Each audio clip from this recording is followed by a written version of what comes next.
Do you know there's a name for somebody who just loves to be by the beach all the time, who has to be at the beach, around the beach, in the ocean? It's a thalassophile. Have you ever heard of that? A thalassophile is somebody who just cannot help themselves. They have to be by the sea. And it's something that people really desire. They'll change their life to be by the sea. A thalassophile will want to be in the sea, at the beach, and they will just do anything they can to move to that place. It's incredible here. This is the most incredible place. So when I was a young teenager, I had a moment when I realised I would one day live near the beach. A holiday just wasn't enough. It wasn't going to cut it. I needed to be by the sea full time, and I truly believed that. I knew it would happen, and I knew it was only a matter of time. And that's really how I lived my life. That was the beginning, and I want to share the story of how I reinvented myself to get my life by the sea, and the top 10 things that helped me. It all started with a family holiday walking through Polruen and Fowey on the South Coast of Cornwall. We'd lived in a landlocked county all of my life, so when we went for the first time to that part of Cornwall, my eyes were truly opened. We walked through the streets. It was like going back in time. It was going back in history.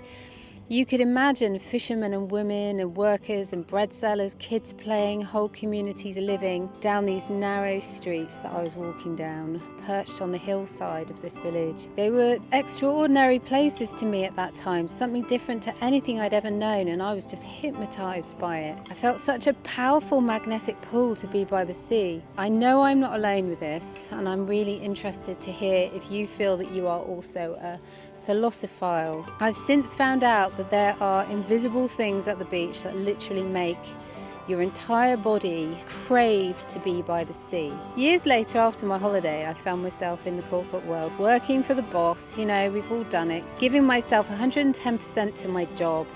Stupidly made myself ill with stress, worry, working for someone else, with little thanks and little reward. And I know I'm not the only one who gets into that kind of desperate situation. It's kind of, we get stuck in a loop. Being that stressed and unhappy is normalised, and when you're stressed, it's difficult to see a way out. I couldn't see a way out. But the pull to be by the beach was still there. I learnt to surf, and whenever I had a free weekend, I would get up at 5 a.m. and travel hours to be at the beach, all day, every day, whenever I had time off. It was the only thing that really got me through my job at the time. Big shout out to my friends who put up with me on those waves. I was not a great surfer, but those were great days. For me, it was always to be at the beach, to be by the sea. Yes, I loved to surf, but that was only part of the story. It was the reason I gave myself to make all that effort to drive to the beach, but the real pull, the real magnet was the sea. Why is it we find it so irresistible? I think I have an answer, and it might just be a bit sciencey. Think about the energy of the waves, formed from so many things, the most common being wind, but also, as we know, there are earthquakes, landslides, volcanic eruptions. I'm in the UK, so thankfully I don't have any of those apart from wind. We get a lot of wind. So this creates such huge energy over time, and the energy is put into the sea and it travels. And this is the sciencey bit. Remember what Einstein said?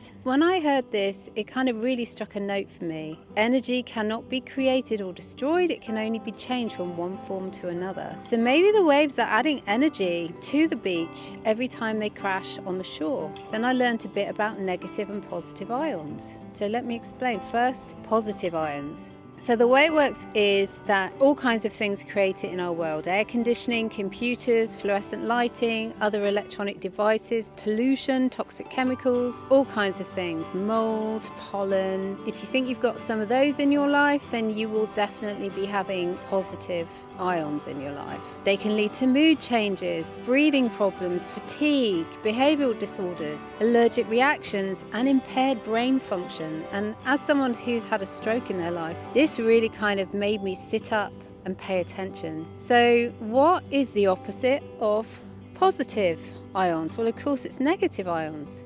And this is the good stuff.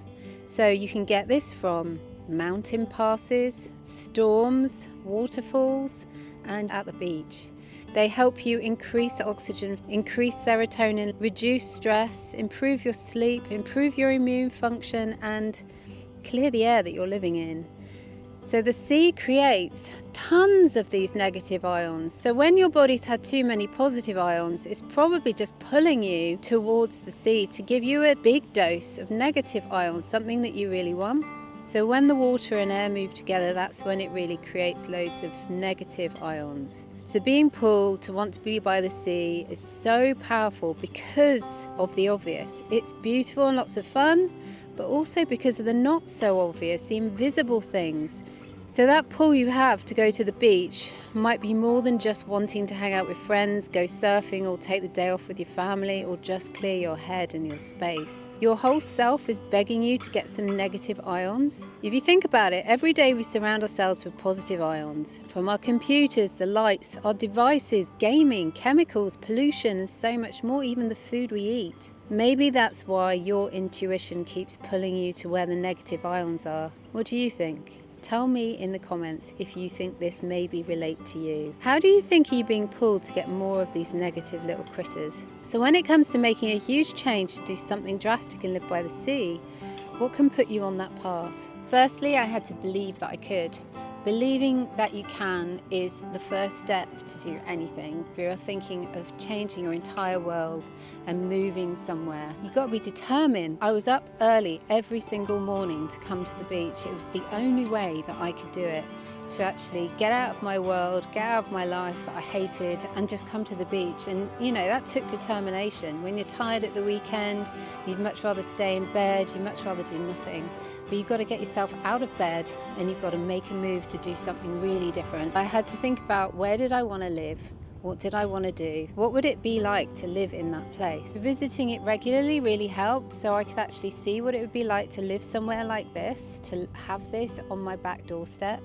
The only way you're going to know that is actually to visit it and live it as if it's every single day. Imagine for yourself what life would be like. I decided I had to learn to do something that would bring me joy when I went to the beach. So I learned to surf, not very well, but I did learn to surf. And one of the things that you have to realize when you come to a coastal area, it's really seasonal. There's not a lot to do in the winter when the season's off. You have to give yourself something to do. You've got to get your hobbies in place, you've got to get your friends and your community and connections and get a network in place. Otherwise you won't survive the winter. That's when everyone hibernates. Number 5 is that I learned a business skill. Often the coastal areas are quite desperate in terms of jobs. There's not that many jobs around.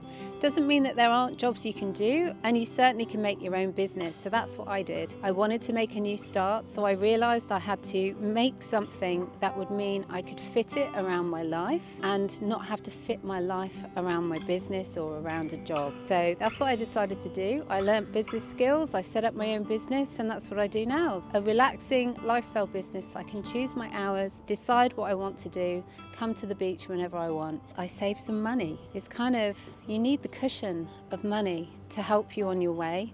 So I saved some money and I gave myself about 6 months of savings to give me that cushion to be able to come to the beach, to live here, find my way, set up my business, everything that I needed to do to make life work for me. And having that extra bit of money really helps. It takes the pressure off and it allows you to do what you want to do. I wasn't afraid to make big changes. When you go out of your comfort zone, that's when obviously it feels so uncomfortable and so difficult. But actually getting out of your own way and getting out of your comfort zone is where the most growth happens. So that's the place you need to be. But don't take too many risks. Think about the risks that you're taking. Are they well informed? Are they risks that you can deal with? Are they risks that you can manage? They're not too high risk. It's important when you're making such huge changes that you really do your research and you understand what you're getting yourself into. I knew what my dream was. I really dug into it. I really lived it. I really understood it. And I went to sleep thinking about it. All the time I was planning it, I was thinking about it, I was understanding what I needed to do, taking those vital steps, and I realised it was the only way that I was going to be able to understand what I was getting myself into, was to live it every single day, go through it in my mind and really get to grips with it. I really followed my intuition. There's something in your brain called the primitive brain, the monkey brain, or the lizard brain, and basically that part of your brain really wants to keep you in a safe place. It comes from when we were living in caves and it didn't want you to go out of the cave because there might be a bear out there ready to eat you. But unfortunately, that same part of the brain wants to keep us safe, which is great, but it also stops us from doing things. So I didn't listen to my primitive brain. I started listening to my intuition and really kind of felt, was this right, wasn't this right, and made a lot of decisions based on my intuition. I think that can really serve us so well because our intuition is incredibly wise. We've been honing our intuition since we were babies and it has so much information. It's like that silent voice. You've got to listen to it and understand what it's telling you. That's what I did and it really helped me. So I definitely recommend that you get in touch with your intuition and understand what your heart and soul is telling you. So are you thinking or dreaming of moving to the beach? Is this something that you're thinking of? Would you like this kind of lifestyle? Maybe it's something you've been putting off for years and you'd really like to get back into the idea of it. Let me know, because actually there's a few things I can help you with and help share about my journey and what it took me to get here, and maybe some of that could help you. Tell me what you're stuck with, what you're fearful of, what your problems are, because I'd really like to help you. I mean, this is an incredible lifestyle. There's no reason why you can't have it too. So if you're desperate to have this kind of lifestyle, just let me know in the comments section below and I'll do what I can to help you understand how you might be able to make your dreams a reality. Who wouldn't want this?